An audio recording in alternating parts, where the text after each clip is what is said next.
भवानी शंकरौ वंदे श्रद्धा विश्वास रूपिणौ याभ्यां विना न पश्यन्ति सिद्धः स्वान्तः स्थमीश्वरम। हर हर महादेव।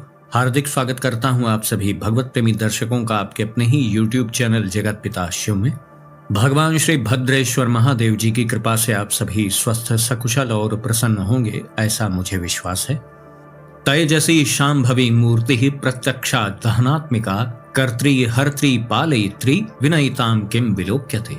अर्थात यह अग्नि साक्षात शिव जी की तेजोमयी दहनात्मिका मूर्ति है। यही अग्नि सृष्टि करने वाली, विनाश करने वाली एवं पालन करने वाली है। इसके बिना कुछ भी दिखाई नहीं पड़ता है, यानी प्रकाश का भी मुख्य स्रोत अग्नि ही है। यह महत्वपूर्ण श्लोक शिव महापुराण से लिया गया था। आज का प्रस्तुत वीडियो शिव महापुराण की ही एक महत्वपूर्ण कथा पर आधारित है।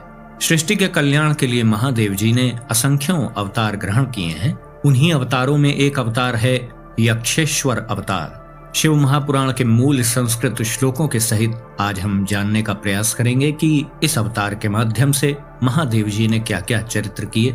शिव महापुराण की शतरुद्र संहिता के 16वें अध्याय में इस अवतार का वर्णन है, जहाँ पर नंदी बाबा जी ब्रह्मा जी के पुत्र सनत कुमार जी को इस संबंध में जानकारी दे रहे हैं। तो आइए जानते हैं कि क्या वर्णन किया गया है। यक्षेश्वरावतारम च शृणु शंभोर मुनीश्वर गर्विणम गर्भहंतारम सताम भक्ति विवर्धनम।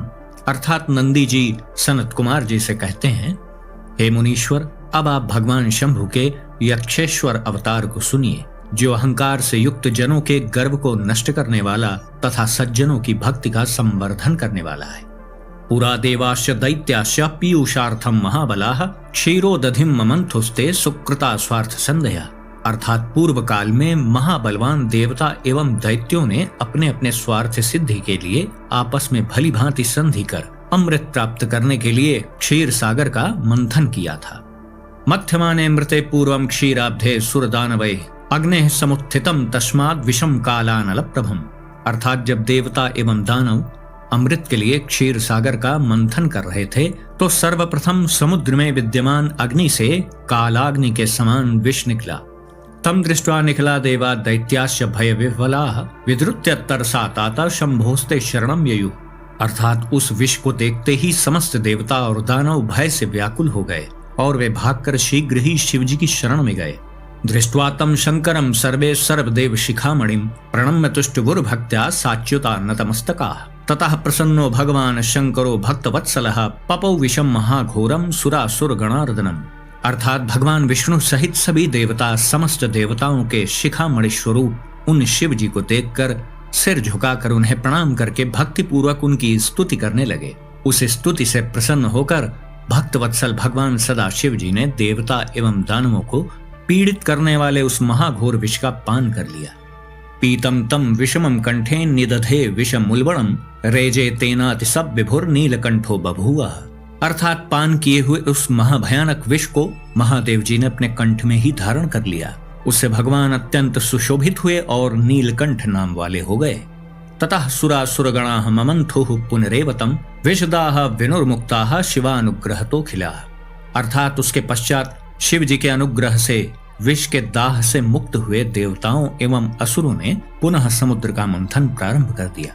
ततो बहूनि रत्नानि निःसृतानि ततो मुने अमृतम च पदार्थम ही सुरदानवयोर्मुने तम पपुः केवलम देवान्नासुराः कृपया हरे ततो बहूद सुमहत् रत्नाम तेषाम मिथो कदम।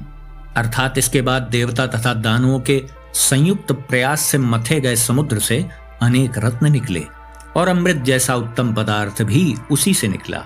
किंतु विष्णु जी की कृपा से देवताओं तथा असुरों में केवल देवता ही उसका पान कर सके, अमृत का पान असुर नहीं कर पाए।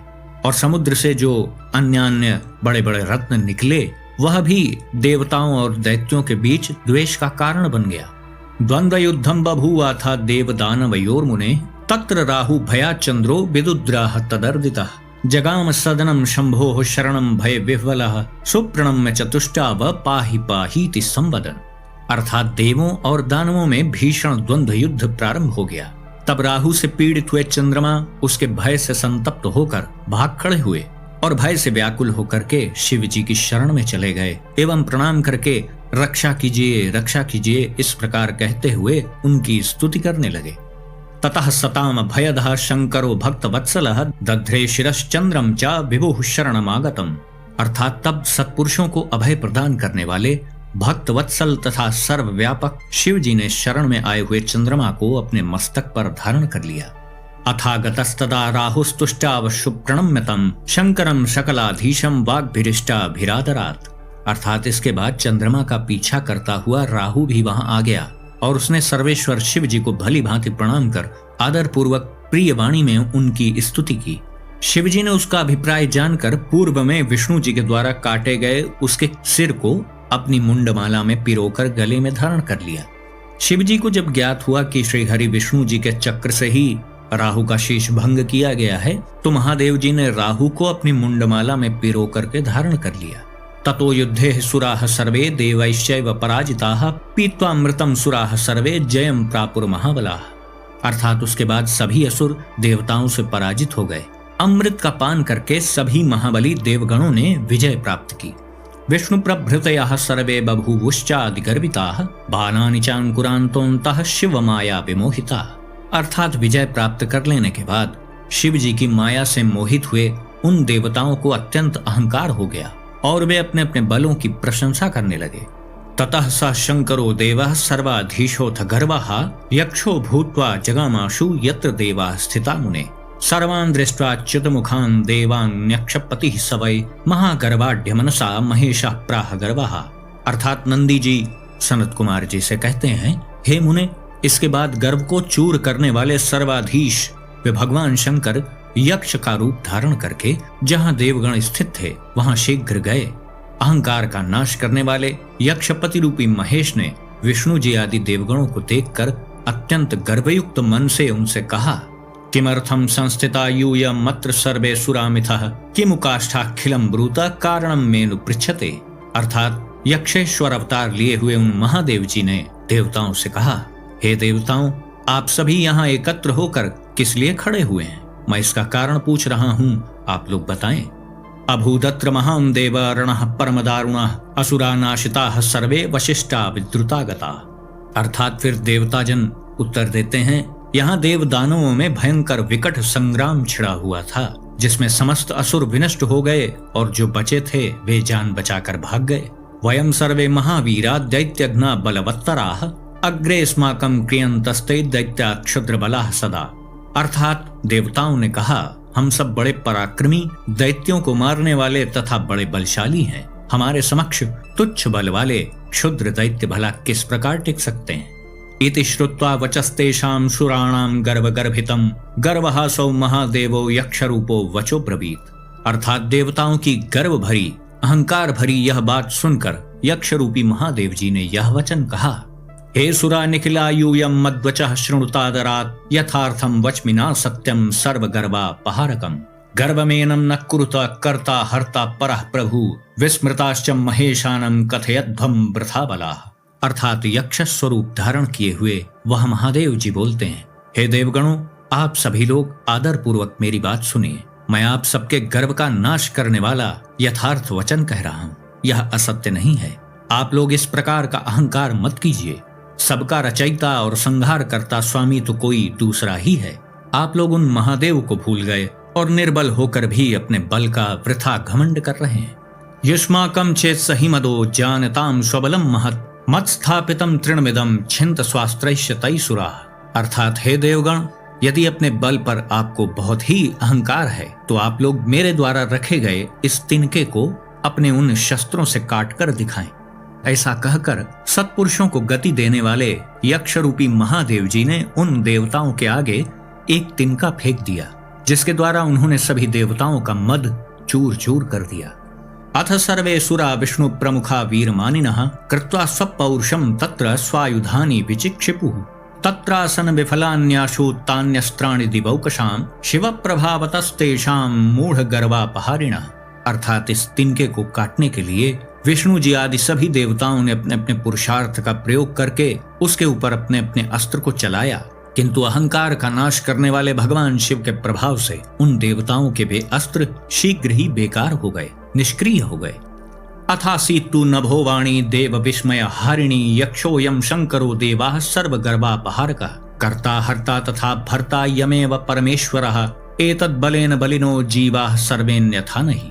अर्थात तब देवताओं के आश्चर्य को दूर करने वाली एक आकाशवाणी हुई कि हे देवताओं, ये यक्ष स्वरूप में सबके अहंकार का अपहरण करने वाले भगवान सदाशिव जी हैं। ये परमेश्वर ही सबके कर्ता भर्ता और संहर्ता हैं। इन्हीं के बल से सभी जीव बलवान होते हैं और यदि ये न चाहें तो कोई भी बलवान नहीं हो सकता है।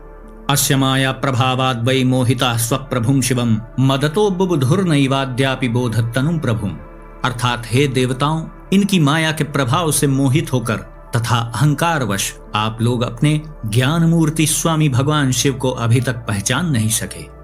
इति श्रुत्वा नभो वाणीं बुबुधुस्ते गतस्मयाः यक्षेश्वरं प्रणेमुश्च तुष्टवुश्च तमीश्वरम। अर्थात इस प्रकार की आकाशवाणी को सुनकर देवताओं का सारा गर्व दूर हो गया और वे अपने ईश्वर को पहचान गए। उन्होंने यक्षेश्वर को प्रणाम किया तथा उनकी स्तुति की। देवदेव महादेव सर्वगर्वापहारक यक्षेश्वर महालील माया ते तद्भुता प्रभु। अर्थात देवता जन कहते हैं, हे देवाधिदेव, हे महादेव, सबके अभिमान को दूर करने वाले हे यक्षेश्वर, महालीला करने वाले हे प्रभु, आपकी माया अत्यंत अद्भुत है। हे प्रभु, यक्ष रूप धारण करने वाले आपकी माया से मोहित हुए हम लोग इस समय अपने को आपसे पृथक समझकर आपके सामने ही गर्वपूर्वक बोल रहे हैं।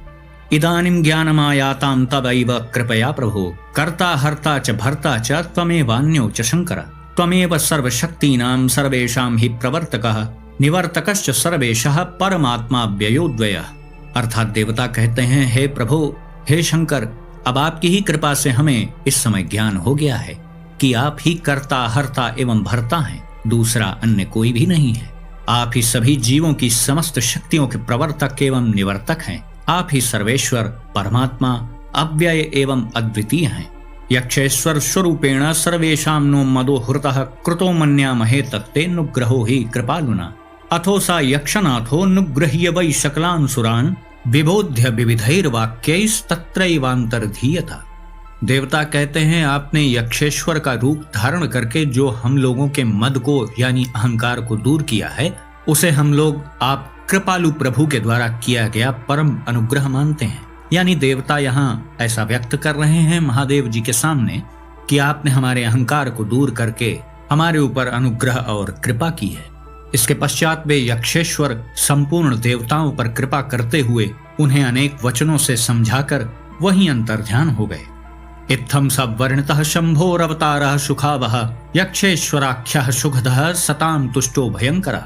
अर्थात नंदी जी सनत कुमार जी से कहते हैं, इस प्रकार शिव जी के यक्षेश्वर नामक अवतार का वर्णन कर दिया गया, जो आप सबको आनंद देने वाला तथा सुख प्रदान करने वाला है। भगवान महादेव जी का यह यक्ष स्वरूप प्रसन्न होने पर सज्जनों को अभय प्रदान करने वाला है। इदमाख्यानम अमलम सर्वगर्वापहारकम सतां सुशांतिदम नित्यम भुक्ति मुक्ति प्रदम नृणाम यह इदम शृणुयाद भक्त्या श्रावयेद्वा सुधी पुमान सर्व कामान अवाप्नोति ततश्च लभते गतिम। अर्थात नंदी जी कहते हैं, यह आख्यान अत्यंत निर्मल तथा सबके अभिमान को नष्ट करने वाला है। यह सत्पुरुषों को सर्वदा शांतिदायक भोग एवं मोक्ष प्रदान करने वाला है। जो बुद्धिमान मनुष्य भक्ति से युक्त हो इसको सुनता अथवा सुनाता है, वह इस लोक में समस्त कामनाओं को प्राप्त कर लेता है और इसके बाद परम गति को प्राप्त करता है। तो इस प्रकार आपने देखा कि भगवान महादेव जी ने कितनी आसानी से देवताओं के अहंकार को चूर चूर कर दिया। उन देवताओं के समूह में श्री हरि विष्णु जी भी थे, वो भी उस तिनके को खंडित नहीं कर पाए। यद्यपि यह एक लीला मात्र है, क्योंकि श्री हरि और महादेव जी में कोई भेद है ही नहीं और ना ऐसा मानना चाहिए। इस लीला के माध्यम से महादेव जी ने देवताओं को यह संदेश दिया, कर्तापन का अहंकार रखोगे तो उसके अच्छे बुरे परिणाम को भी तुम्हें ही भुगतना पड़ेगा। यह त्रिकाल सत्य है। तो आज का वीडियो हम यहीं समाप्त करते हैं। आशा करता हूँ वीडियो में जो भी जानकारी दी गई उससे आपको प्रेरणा मिली होगी। यदि वीडियो आपको पसंद आया तो इसे लाइक करें, अपने मित्रों बंधु बांधवों के साथ शेयर करें। यदि इस चैनल का वीडियो आप पहली बार देख रहे हैं तो कृपया इस चैनल को भी सब्सक्राइब करें और बेल आइकन को भी अवश्य प्रेस कर दीजिएगा, जिससे भविष्य में आने वाले मेरे सभी वीडियोस के नोटिफिकेशंस आपको मिलते रहें। तो भगवान श्री यक्षेश्वर महादेव जी से मैं ऐसी प्रार्थना करता हूँ कि वो आप सभी को सदा सुखी, स्वस्थ और ऊर्जावान बनाए रखें। मिलते हैं अगले वीडियो में एक नई और उपयोगी जानकारी के साथ। तब तक के लिए आप सभी भगवत प्रेमी भक्तों को हर हर महादेव।